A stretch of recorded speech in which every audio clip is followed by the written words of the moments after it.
Hi, this is Pink is my power color, African American Women's Breast Cancer Organization. And today I have the founder and CEO of PIMPC, Jacqueline Hawthorne Evans. And she's going to speak to you all about her story. Hello, Jacqueline. Hello. How are you today? I'm wonderful. Awesome. So if you could go ahead and talk to us about your story and with having breast cancer and what was that like when you first had your first breast cancer diagnosis? Okay. I first was diagnosed in 2019 in January after having a mammogram at the end of December. Somewhere in October, I had went to my oncologist and they do breast exams, but she didn't feel anything. But somewhere in November, this tumor began to grow. And between November and December, when I had the mammogram, it grown more. And so after I had the mammogram, around the 3rd of January, the nurse navigator called and said, hey, we seen something, we want to do a biopsy. So I did a biopsy and it was triple negative breast cancer, and the ball began to run. At that point, I began to go through chemotherapy. Well, I met with the surgeon. The surgeon said, we want you to, I talked to the oncologist. The oncologist wants you to go through chemotherapy, and after that, we'll do surgery, like 30 days after chemo. So I did chemo from like February all the way to May. In June, I had surgery, and 30 days after that, radiation.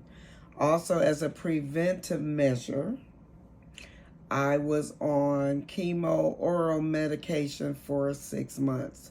So my first journey didn't end until 2020, I say about May.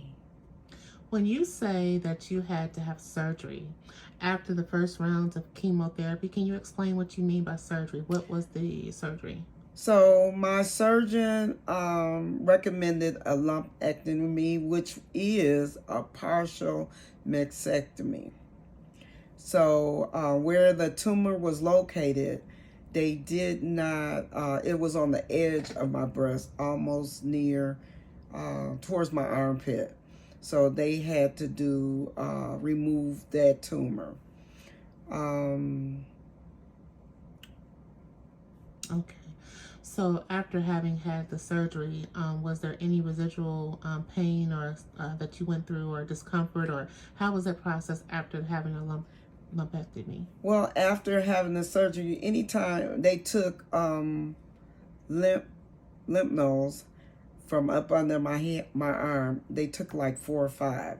So they wanted to make sure that the cancer had not spread it to my lymph nodes, and they all came back negative. So I had some swelling. I couldn't raise my arm up, and it was the right breast, so I couldn't raise my arm up. So there was a little lymphema, I believe is what it's called. Lymphedema is what it's called, which is swelling in the area that the surgery was being done at. Like I said, after the heal from the surgery, I had went through radiation. I did 22 rounds of radiation, going every week, every day almost. And the most time of radiation is taking off your clothes and putting them back on, because radiation doesn't take, it's like an x-ray, it doesn't take that long. Okay, and so during the process of taking chemo and or radiation, what were your side effects, if any? Chemo, I had no side effects except I lost my hair and my fingernails got real dark. My fingernails and my toenails. But I didn't lose them.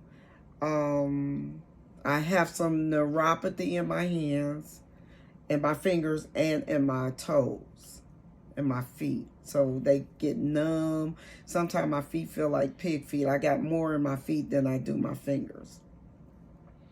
So now, after you went through all of the treatments, radiation, and how many months out was it before you got clear of having had any traces of that form of triple negative breast cancer in your It was almost a year, because I did, maybe a year and a half, because they did periodically every 3 months mammograms of the right breast. And so it was probably about a year and a half. Okay. So the mammograms, so after you've had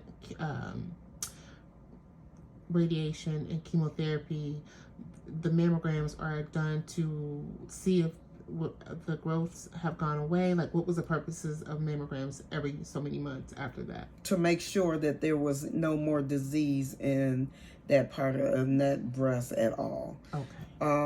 I had a mammogram done before, well, ultrasound done before surgery to make sure the chemo did exactly what they wanted it to do, which it did. It shrunk it to almost probably the size of a pencil head, pen top. So it wasn't nothing much to remove. Okay. So after the year time and you went back to the physicians to get that clear of having had any sign of breast cancer, what was was there anything that they said to you, like to look out for a reoccurrence, or was there anything said that you had to come back so often? Like, what is the treatment process after that, or the future, like after? Well, every year I had to get a mammogram after that, every year. Okay. I think nowadays they go every few years, and depending on your age, they may not even do it. Oh, wow. But yeah, every year I had to go back. Once I got the clear for both breasts, I had to go back. They were on the same schedule. Yeah.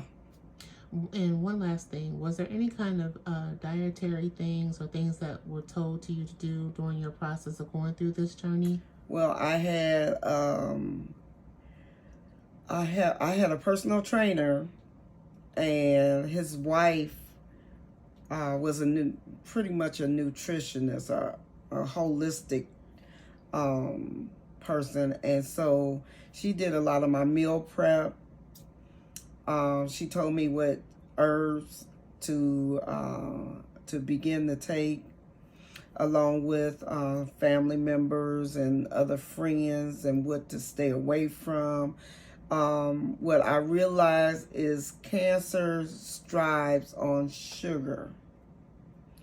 And so we must cut sugar, which we know carbohydrates turns into sugar. So we must cut a lot of these things out. Okay. Well, this was a really good informational into the journey of our founder, Jacqueline Hawthorne Evans. We will be back to you with another one of our journaling updates as far as what is her current status of having had triple breast cancer. So look back for us to come back to you with updates, and stay tuned into this channel. This has been Speak Kaya.